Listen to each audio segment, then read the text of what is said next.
ಮಂಜುನಾಥ್, ಯಾಕಿದು ಇದು ದತ್ತೂರಿ ಗಿಡ ಅಂತ. ಇದು ದತ್ತೂರಿ ಗಿಡ ಅಂತ. ನಮ್ ಕುರಿಗೆ ದುರ್ಮಾಂಸ ಬೆಳೆದ್ಬಿಡಿತ್ತು. ಕುರಿಗೆ ದುರ್ಮಾಂಸ ಬೆಳೆದತ್ತ. ಅದಕ್ಕೆ ಇದರಿಂದ ಏನ್ ಉಪಯೋಗ ಅಂತ? ಏನಿಲ್ಲ, ಇದು ನಡೆದು ಒಂದ್ 3 ದಿನ ಒಯ್ದ್ಬಿಟ್ರೆ, ಮುಳ್ಳು ಬೇರೆ ಇದ್ರೆ 3 ದಿನ ಒಯ್ದ್ಬಿಟ್ರೆ ಫುಲ್ ಎಲ್ಲ ಕ್ಲಿಯರ್ ಆಗುತ್ತೆ.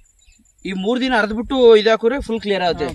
ಇವ್ರದ್ದು ಇನ್ನೊಂದ್ ಏನ್ ಗೊತ್ತಾ, ಈ ಜುಂಜಪ್ಪನ ಕಂಬೇರ್ಗೊಳ್ರು ಸಾಯಿಸಿದ್ ಇದೇ ಗಿಡದಿಂದ. ಜುಂಜಪ್ಪನ ಕಂಬೇರ್ಗೌಡ್ರು ಅವ್ರ ನೆಂಟರುಗಳು ಸಾಯಿಸಿದ್ ಇದೇ ಗಿಡದಿಂದ. ಇದು ದತ್ತೂರಿ ಗಿಡ ಅಂತ. ದತ್ತೂರಿ ಬೇರು, ಕನಗಲ್ ಬೇರು, ಉತ್ತರಾಣಿ ಬೇರು ಅರ್ದ್ಬಿಟ್ಟು ತವರೆಗೆರೆ ಹತ್ರ ಅರ್ದ್ಬಿಟ್ಟು ಆಮೇಲೆ ಶಿರಾದಲ್ಲಿ ಶೆಟ್ರ ಅಂಗಡಿಗೆ ಹೋಗಿ ಮತ್ತಂದ್ಬಿಟ್ಟು 3 ಎಲ್ಲ ಕಲ್ಸ್ಬಿಟ್ಟು ಜುಂಜಪ್ಪಗೆ ಮಾಡ್ತಾರೆ. ಅದ್ರ ಬಗ್ಗೆನೂ ಪದ ಹೇಳ್ತಾರೆ ನಮ್ಮ ಕಡಗೋಲ್ದು. ಹೌದಾ?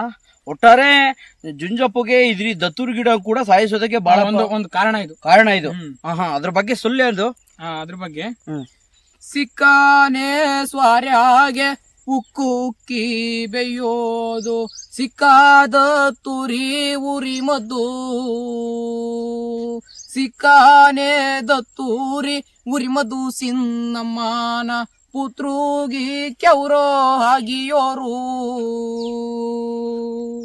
ಆಳಾನೆ ಸ್ವಾರ್ಯಾಗೆ ವಾಲ್ವಾಲಿ ಬೆಯ್ಯೋದು, ಆಳಾದತ್ತೂರಿ ಉರಿ ಮದ್ದು, ಆಳಾನೆ ದತ್ತೂರಿ ಉರಿ ಮದ್ದು ಸಿನ್ನಮ್ಮನ ಬಾಲೂಗಿ ಕೆವ್ರೋ ಕಂಬೇರು ಅಂತ ಹೇಳ್ತಾರೆ ಸರ್. ಇದು ಒಟ್ಟಾರೆ ಜುಂಜಪ್ಪನ ನೆಂಟರುಗಳು ಎಂತ ಅವರು ಕಂಬೇರ್ಗೋಲ್ದ್ರು ಈ ದತ್ತೂರಿ ಗಿಡ ಮತ್ತು ಇನ್ನ ಯಾವ್ಯಾವ ಬೇರು, ಎಕ್ಕೆ ಬೇರು, ಕನಗಲು ಬೇರು ಅದ್ರ ಜೊತೆ ಎಲ್ಲ ಸೇರಿಸ್ಬಿಟ್ಟು ಅರ್ದು ಜುಂಜಪ್ಪನ ಸಾಯಿಸಿದ್ದು. ಅಡಿಗೆ ವಿಷ ಹಾಕಿದ್ದು.